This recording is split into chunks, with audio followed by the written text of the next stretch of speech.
Good day, everyone. So, for today, we will start to discuss a topic under our second quarter, which is all about the problem solving involving rate, base, and percentage. So, what will be our learning outcomes? So, at the end of the lesson, you should be able to distinguish the rate, base, and percentage in a given situation and solve problems involving rate, base, and percentage. So, what do we mean by percentage problem? So, these are often about interest, discounts, commissions, loans, and taxes. So, problems of this type usually involve three variables: a rate represented by big letter R, a base represented by big letter B, and a percentage represented by big letter P. So, for you to be able to solve for the percentage, we have the formula rate multiplied by the base. Okay, so what do we mean by the percentage? So when we say percentage, it is the resulting proportion of the base after the rate is being applied. Next, what is the rate? That is the number of parts in hundreds, and the base is the original number. So meaning, yung base po natin, that is our original number. Yun yung buo or whole. Tapos, kumuha ka ng parte sa buo, that is the percentage. Tapos, kung ilang percent yung kinuha mong parte sa buo, that is the rate. Remember po na si rate po, yun yung kung ilang percent ang kinuha mo doon sa buo. Hindi po siya percentage ha, kasi madalas sa pagkakamali po natin, kapag sinabing kapag may percent kayo nakita, percentage na yan, mali po. So, si rate po, yun po yung kung ilang percent yung kinuha mo doon sa buo. Si percentage po, yun yung mismong result na after mo po ma-apply si rate doon sa base. Okay? So, to illustrate the meaning of these variables, we need to consider the given scenario. So, suppose Pilang's grandmother gave him 50 pesos, and from that amount, Pilang spent 30 pesos. Based on the given facts, we can say that Pilang spent 30 over 50 of the money that his grandmother gave him. That is 30 pesos out of 50 pesos. So, the fraction 30 out of 50 is also equal to 3/5 since both numerator and denominator is divisible by 10. So we have 3/5 and 3 divided by 5 times 100, that is 60%. So now we can form the following statement. 60% of 50 pesos is 30 pesos. So let's identify what is the base, what is the rate, and what is the percentage. Ana si 60%, ana si 50 pesos, at ana si 30 pesos. Ayan. So, in the given statement po, of course, the base is the 50 pesos, which is the amount that Pilong received. So, that is a whole amount na na-receive ni Pilong. So, yun yung nag-act as a whole, which is the base.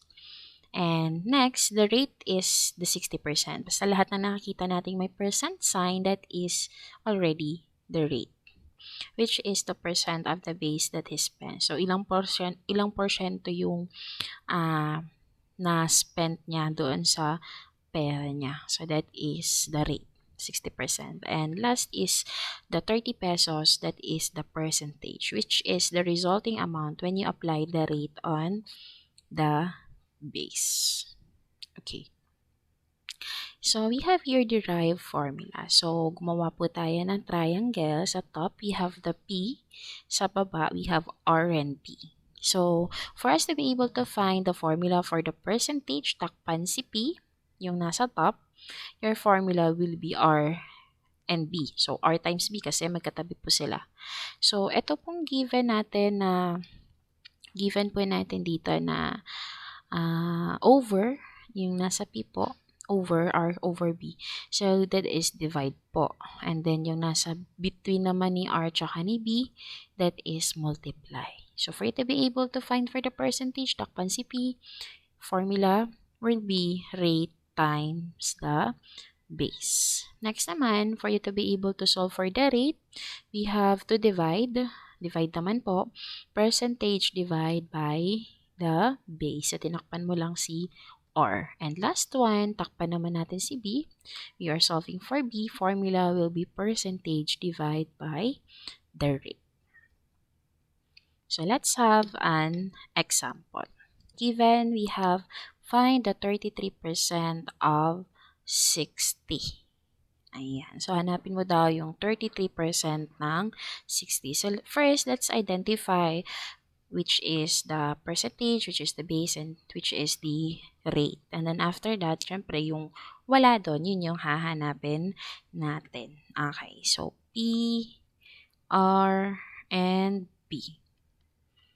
Okay. So, 33%, of course, since may percent sign yan, matik po yan, yan ay rate. And kapag given po si rate, ilalagay natin siya sa solution or isosolve natin siya. Always po muna natin siyang i-convert sa decimal. So since it is 33%, move to decimal places to the left, 1, 2 point. So it will become 0.33. Okay, so hindi nyo po siya directly ilalagay sa solution ninyo na 33%. Dapat na-convert nyo muna siya into decimal. Okay, next is ano po si 60. So kung mapapansin natin, ang sabi dyan, 33% daw ng 60. Hanapin mo yung 33% ng 60. So ibig sabihin, si 60 ngayon, yung whole. Siya ngayon si base. Kasi from that base, hahanapin po natin yung 33% niya, which will be the answer for the percentage. Okay? And formula, to solve for the percentage, we have the rate times the base. So, rate, we have 0.33 times the base, we have 60, and that is equal to 19.8. So, meaning, 33% of 60 is 19.8. Okay, ganun lang kasimple. Next, example number 2. So, computing share of profit. So, Pilong gets 40% share and his partner gets 60% share in the profit of their business. If their business earns a profit of 250,000 pesos, how much will Pilong get? So, tingnan na natin. Ang share daw ni Pilong ay 40%. Tapos, ang share ng partner niya ay 60%. Tapos, ang kinita daw nila ay 250,000 pesos. Sulat, we have P, R, and B. Okay, so una muna natin ilagay yung rate. Sino ba ang tinatanong? Si Pilong o si partner? So, how much will Pilong get? So, since si Pilong ang tinatanong, kunin natin yung kung ilang percent ang share ni Pilong. We have 40%. Convert it into decimal, that is 0.40 or 0.4. Same lang po yan. Next is, yung kinita daw nila is 250,000 pesos. So, since ang kinita nila ay total na 250,000 pesos at hahanapin mo kung ilan yung 40% doon na magiging parte ni Pilong, si 250,000 pesos ngayon ay si base. Kasi siya yung buo. Siya yung paghatian mo ng porsyento. Okay? Ayan. So, we are solving for the percentage. So, to find the percentage, we have the formula rate times the base. So, substitute, we have rate is 0.40 times 250,000 pesos. And that is 0.40 times 250,000. That is 100,000 pesos. So, eto ngayon, yung share ni Pilong sa kinita nila sa business, 100,000 pesos. Kung ang kinita ngayon ni Pilong ay 100,000 pesos, out doon sa total na profit nilang dalawa, pag ang question naman ay si partner, magkano naman ang parte ni partner? So, ano na lang ang gagawin mo since nalaman mo na kung magkano yung parte ni Pilong, out dun sa total, subtract mo yung kay Pilong para makuha mo yung sa partner niya. So, total is 250,000 pesos, subtract by 100. So, sasubtract mo si 100,000 pesos. So, ang parte ngayon ni partner ay 150,000 pesos. Okay? Next example.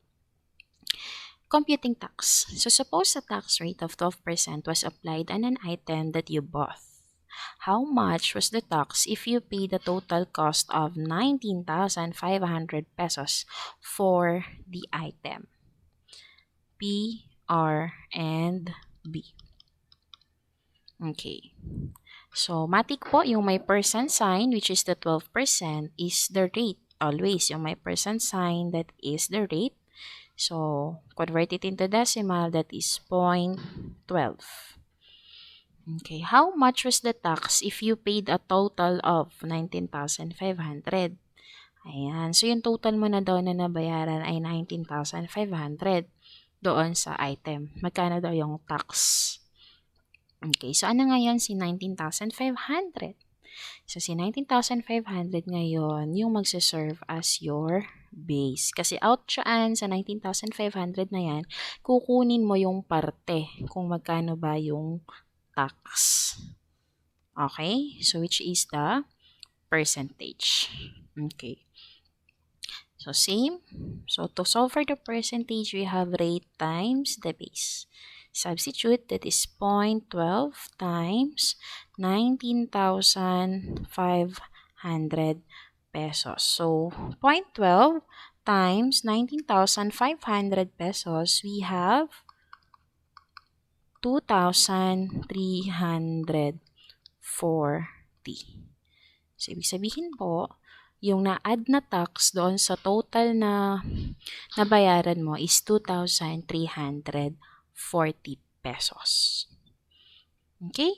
Next. Finding the rate. What percent of 5 is 2?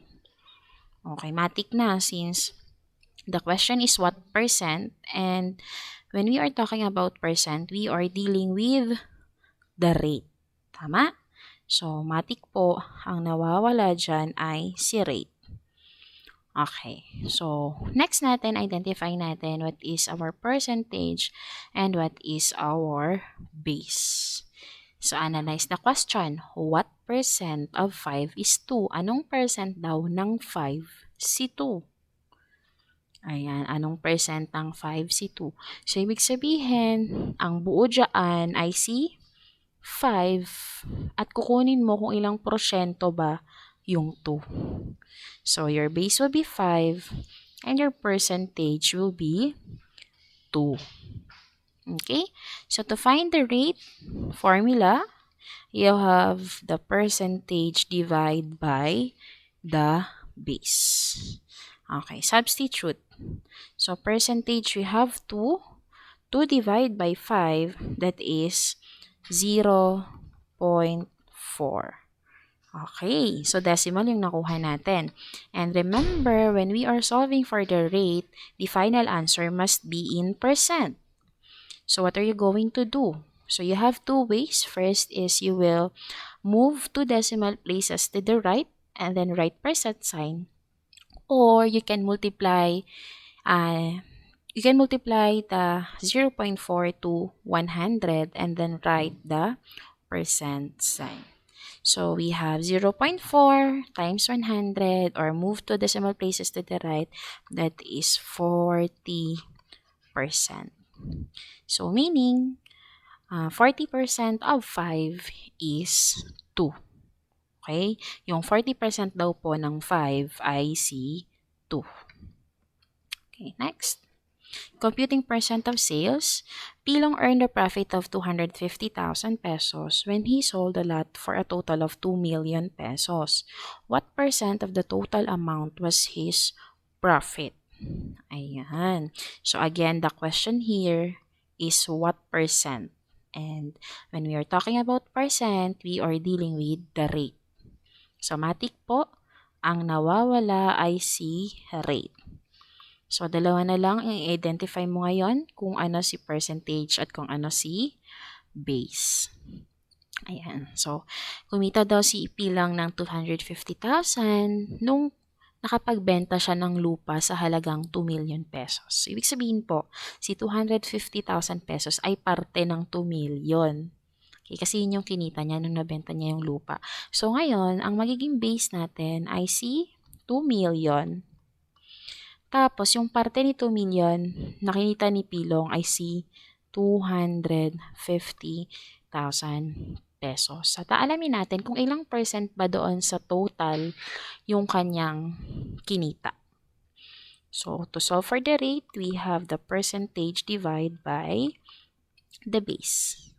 So, that is 250,000 pesos divided by 2 million pesos.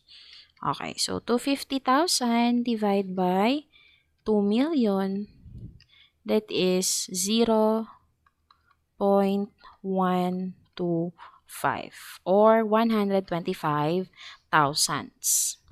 And then since that is in decimal and we are solving for the rate, you need to multiply it to 100 or you need to move two decimal places to the right to make it a rate or a percent. So 0.125 times 100, that is 12.5%. So meaning po, out doon sa total amount na 2 million pesos, 12.5% yung kinita ni Pilong at ang halaga nun ay 250,000 pesos. Okay? Ang laki ng kanyang naging porsyento. Yan. Example number 6. So, computing percent of damage. In a shipment of 250 pots, 65 were damaged during transit. What percent of the total pots were damaged? Okay, again. Given po natin dyan, we have 250 pots. And then, ang sinabi dyan, 65 daw yung na-damage. Ilang percent daw yung na-damage? Okay. So, we have here P, R, B. And since the question is what percent, we are solving for the rate. Okay.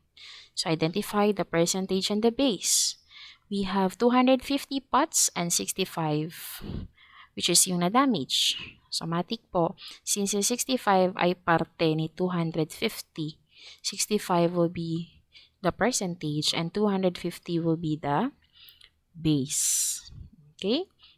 So, to find the rate, we have the percentage divided by the base. That is 65 divided by 250. Okay. So, when we divide 65, divide by 250, that is 0.26. And then multiply it to 100%, that is 26%.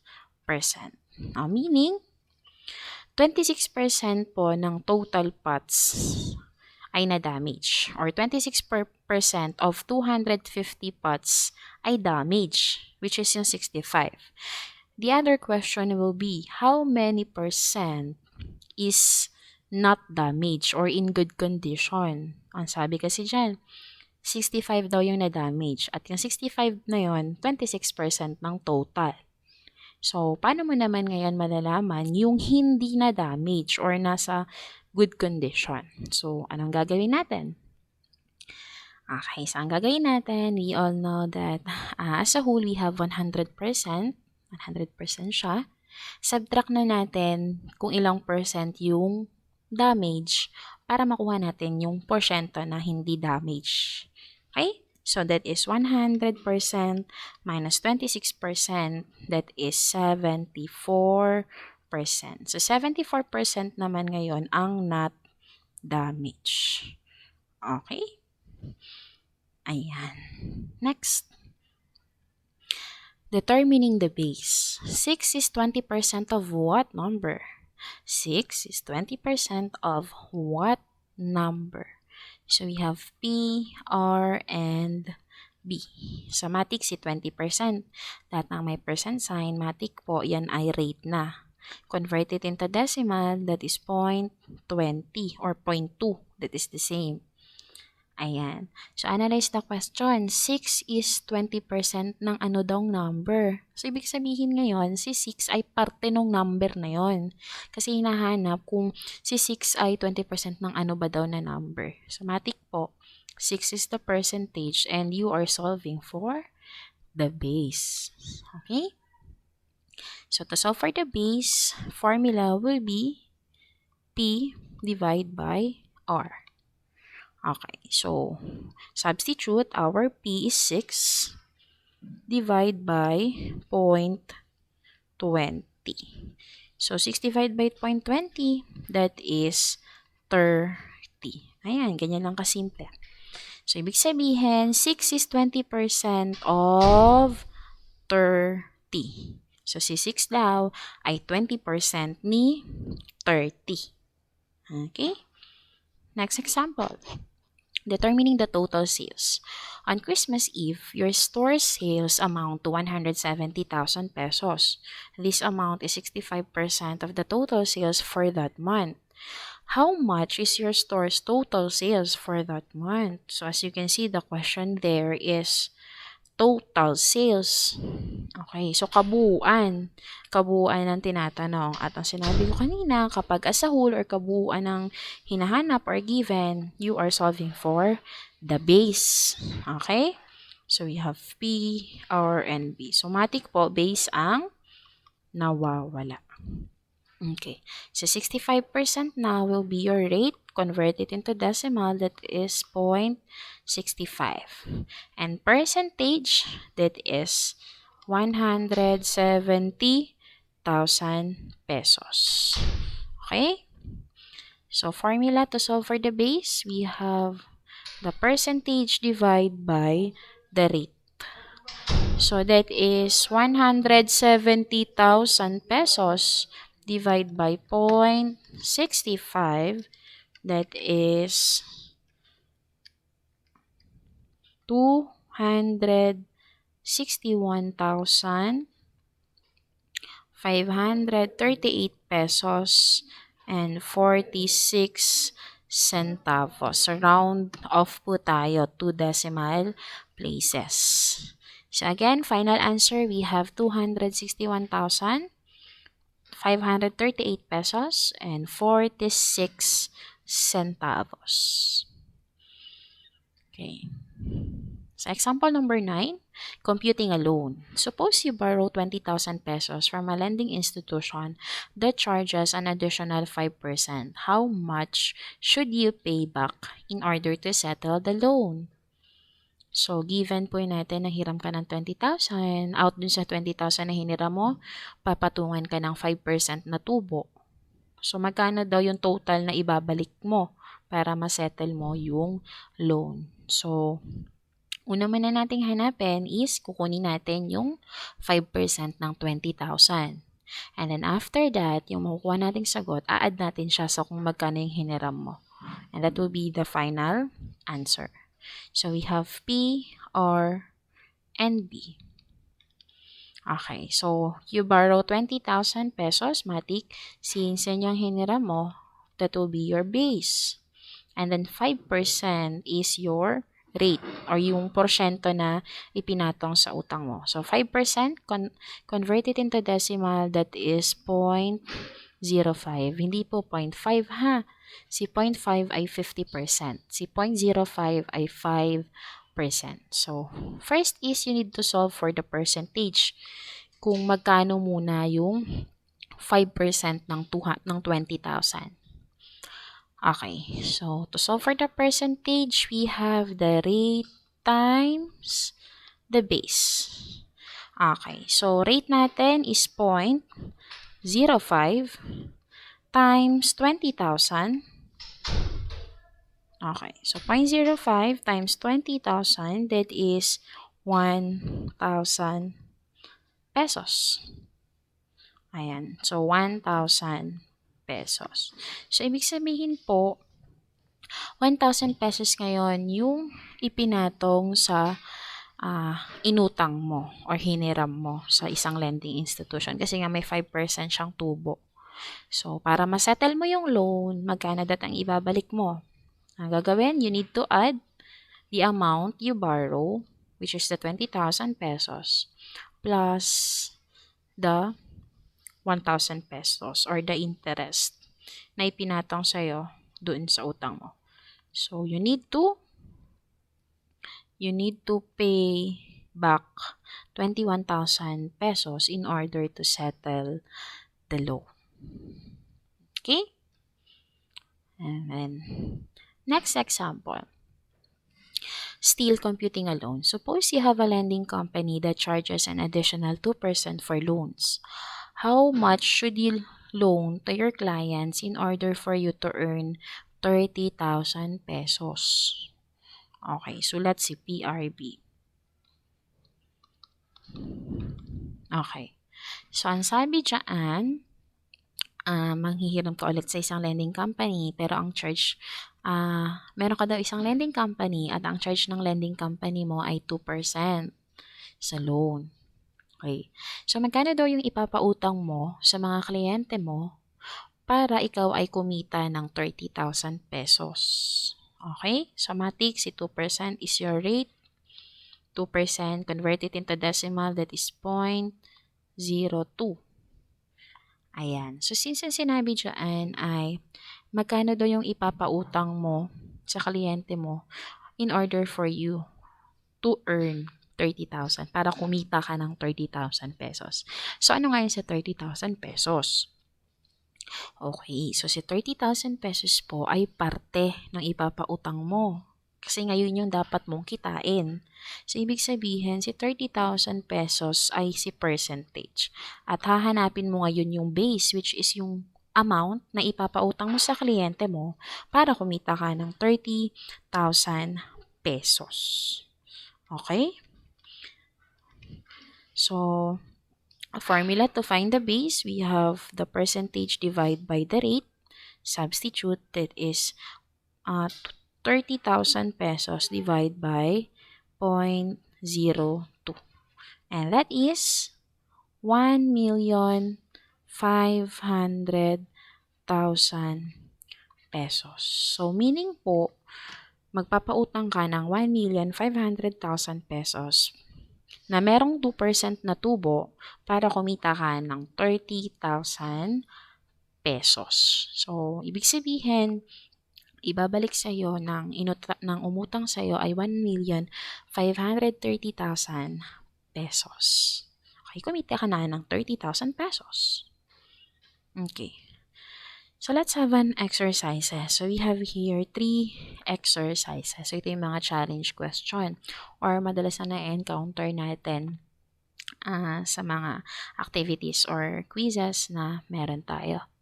Okay, so we have here 25% of 30% of 90% of 500 is.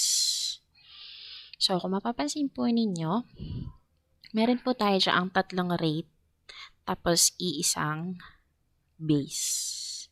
Okay, so ibig sabihin, kailangan hanapin mo si percentage. At ano ang formula natin to find the percentage? We have rate times the base. So, ano ang gagawin natin? Ito lang po. Ito muna ang unahin ninyo. So, 500 times, since that is 90%, you have to multiply 0.90.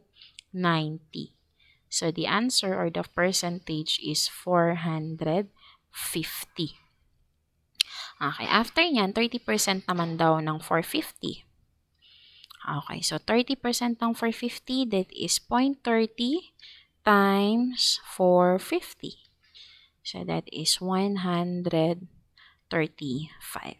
And then, 25% naman daw po ng 135.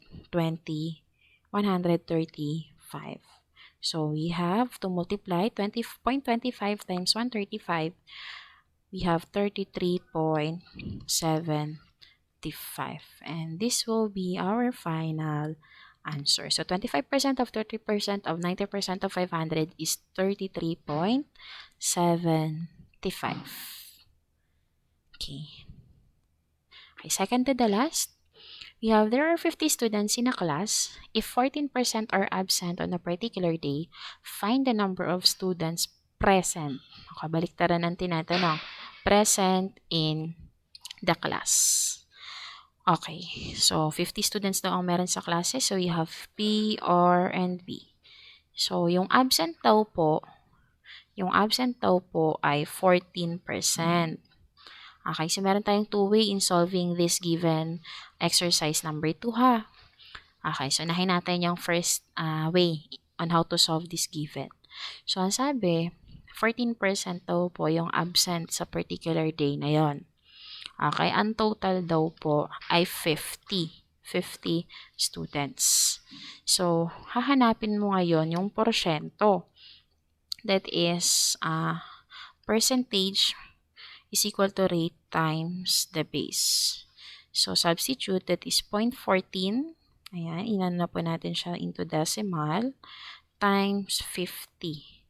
So, 0.14 times 50, that is 7. Pero po, yung 7 na yan yung absent. Okay, absent. Yung tinatanong po kasi dito ay present. So, para malaman natin kung ilan yung present sa particular day na yon, since alam mo ng 7 ang absent, subtract 50 minus 7, we have 43. So, 43 ngayon ang present. So, second way on how to solve this given, exercise number 2, alam mo na po na 14% ang absent.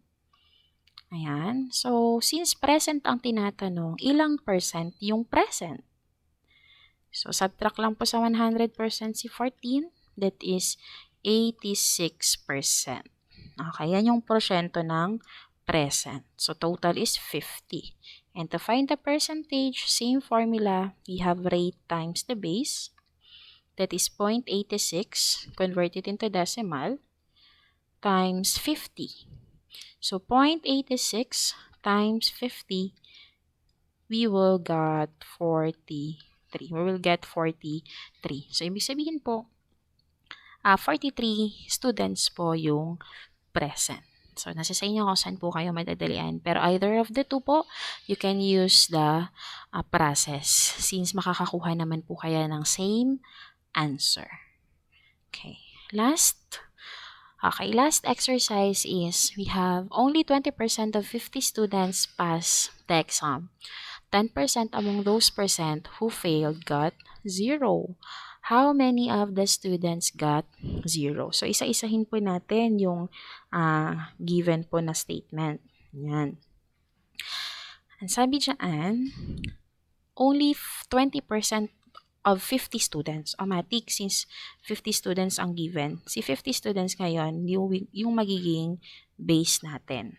Okay? So, PRB muna tayo. Okay. So, ang base po natin ay 50 students. Ang sabi dyan, 20% daw yung pumasa. O kunin mo muna kung ilan yung pumasa. Sabi, 20% daw yung pumasa. So, that is 0.20.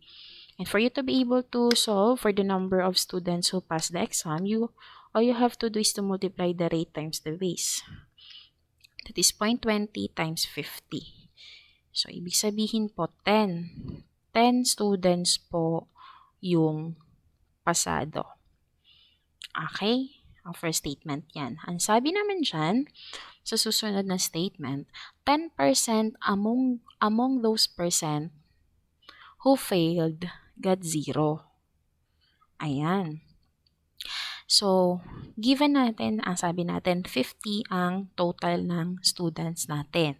At alam na natin na 10 yung pumasa. Tama? So, ibig sabihin, ilan yung bumagsak?